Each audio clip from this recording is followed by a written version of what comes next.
කාමරේ තියලා තියෙන බෝනික්කාගෙන් ඔයාට නෝට් එකක් හම්බුනොත් මොන වගේ දෙයක් හිතේද? ඇත්තටම මෙහෙම දෙයක් වුණා. මේක උනේ 1970 දී. හෙදියක් වෙන්න පුහුණු වෙන ඩෝනට එයාගේ අම්මා දෙනවා බෝනික් එකක්. එයාගේ අම්මා මේක ගන්නේ පරණ බඩු කඩේකින්. මේ වෙනකොට ඩෝන ජීවත් වුණේ ඇපාර්ට්මන්ට් එක. එයාගේ යාළුවත් එක්ක. ඉතින් මේ බෝනික්කවත් එයා ඒගොල්ලොත් එක්කම තියාගත්තා. ගොඩක් ආදරෙන් මේ බෝනික්කා මෙයා බලාගත්තා වගේම අනිවාර්යයෙන්ම රැට නිදාගද්දි මෙයා ඇඳගාවේ මේ බෝනික්කව තියාගත්තා. හැබැයි ටික දවසක් ගත වෙද්දි මේ බෝනික්කා ටිකෙන් ටික වෙනස් වෙන්න පටන් ගන්නවා. ඩෝන මේ බෝනික්කාව කොහේ හරි තියලා එළියට ගියාම එයා ආපහු එද්දි මේ බෝනික්කා ඉන්නේ එයා තියපු තැන නෙමෙයි. වෙනස්ම විදිහකට. සමහර අවස්ථාවලදී මේ බෝනික්කා එක කාමරයකින් තවත් කාමරයකට ගිහිලා තියෙනවා. හරියට මේක නිකන් ඇවිදගෙන ගිහිල්ලා වගේ. ඩෝන මේ ගැන වැඩි හිතුවේ නැහැ. හැබැයි ටික කාලයක් ඇද්දි ඩෝනට මේ බෝනික්කාගේ නෝට් එකක් හම්බ වෙනවා. මේ නෝට් එකේ ලියලා තිබ්බේ help me කියලා. මේක ලියලා තිබ්බ කොලේ හම්බලින් තමයි හදලා තිබ්බේ. හැබැයි මේ කොළ జాතිය ඩෝනවත් එයාගේ යාළුවා පාවිච්චි කරන්නේ නැහැ. මෙන්න මේ වෙලාවේ ඩෝනට ඇති වෙන බය.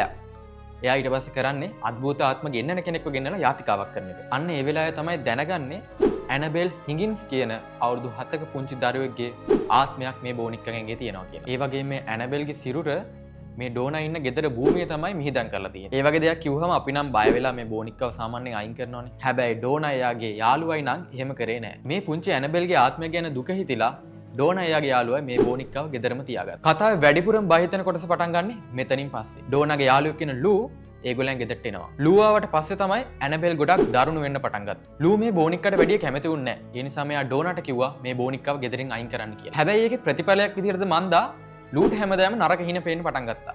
එයා දැක්කා ඇනබෙල් ඇවිල්ලා හැමදාම රැට හිණෙන් එයා මරන්න හදනවා. ඔන්න ඔය අතරේ ඒගොල්ලෝ දැක්කා ඇනබෙල්ගේ ඇස් දෙකනුයි පිටිපස්සෙනුයි දියරයක් වැස්සලා තියෙනවා. ඒ දියරේ රතු පාටයි. මේගොල්ලන්ට එතනින් ලොකු කුතුහලයක් ඇති වෙනවා. තවත් දවසක් ලූ සාලේ නිදාගෙන ඉන්නකොට ඩෝනාගේ කාමරෙන් අමුතු සද්දයක් ඇහෙනවා. ඉතින් ලූ ඒ පැත්තට ඉක්මනට දුවගෙන යනවා. මෙතනදි වෙන්නේ කාටවත් හිතා ගන්න බැරි දෙයක්.